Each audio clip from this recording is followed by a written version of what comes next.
Halo semuanya, selamat datang di podcast Ngopi Keuangan. Kali ini bareng saya Rizky dan seperti biasa saya nggak sendirian nih. Ada dua teman saya yang kece-kece. Siapa dia? Halo, gue Pauji. Dan saya Bagus, siap menemani kalian ngobrol santai soal topik keuangan yang seru banget hari ini. Bener banget. Hari ini kita bakal bahas topik penting banget buat anak manajemen, apalagi yang lagi belajar keuangan, yaitu capital, struktur, dan leverage.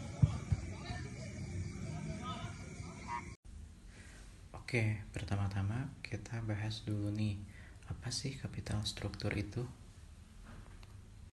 Nah, jadi capital struktur atau struktur modal itu intinya adalah campuran antara modal sendiri sama utang yang dipakai perusahaan buat biayain kegiatan bisnisnya.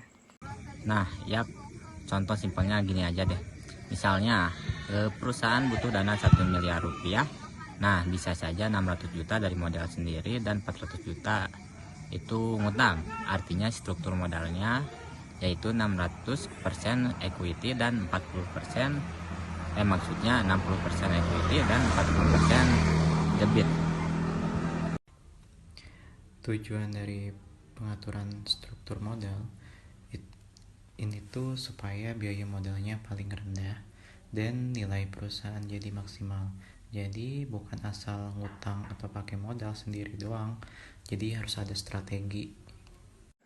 Oke, sekarang kita lanjut yang kedua, yaitu leverage. Ini juga sering banget dibahas barang struktur modal. Leverage itu simpel saja, artinya penggunaan utang atau biaya tetap buat ningkatin potensi keuntungan. Ada dua jenis utama nih guys. Yang pertama, operating leverage, yaitu leverage yang muncul karena biaya tetap operasional. Dan yang kedua, financial leverage, yaitu leverage karena penggunaan utang yang punya bunga tetap. Tapi ingat, makin besar leverage, makin besar juga resikonya. Kalau perusahaan untung, oke banget. Tapi kalau rugi, efeknya juga bisa.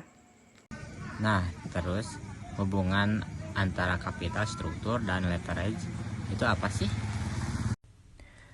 Sederhananya gini, ketika perusahaan memutuskan buat nambah utang dalam struktur modalnya, otomatis leverage-nya juga naik. Tapi perusahaan harus berhati-hati kalau utangnya kebanyakan, risikonya bisa tinggi banget. Makanya harus dicari yang namanya struktur modal optimal, biar seimbang antara risiko sama keuntungan. Contoh gampangnya gini ya, ada dua perusahaan, yaitu perusahaan A dan perusahaan B. Perusahaan A memakai 100% modal sendiri, dan perusahaan B memakai 50% modal sendiri dan 50% utang. Kalau usahanya untung besar, perusahaan B bisa dapat return atau pengembalian ya lebih tinggi karena adanya leverage. Tapi kalau rugi, perusahaan B juga yang paling berat nanggung bunga utangnya.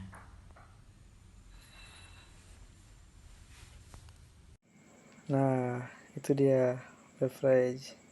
Itu ibarat dua sisi mata uang, bisa bantu juga bisa bahaya. Oke guys, jadi kesimpulannya yaitu capital struktur yaitu adalah perbandingan antara utang dan modal sendiri. Sedangkan leverage yaitu penggunaan utang atau biaya tetap buat ningkatin hasil. Yang penting perusahaan harus pinter nyari kombinasi pas biar nggak rugi. Oke, makasih udah dengerin podcast kita hari ini. Jangan lupa follow dan share ke teman-teman yang lagi belajar keuangan juga. Sampai jumpa di episode berikutnya bareng kita ya. Bye.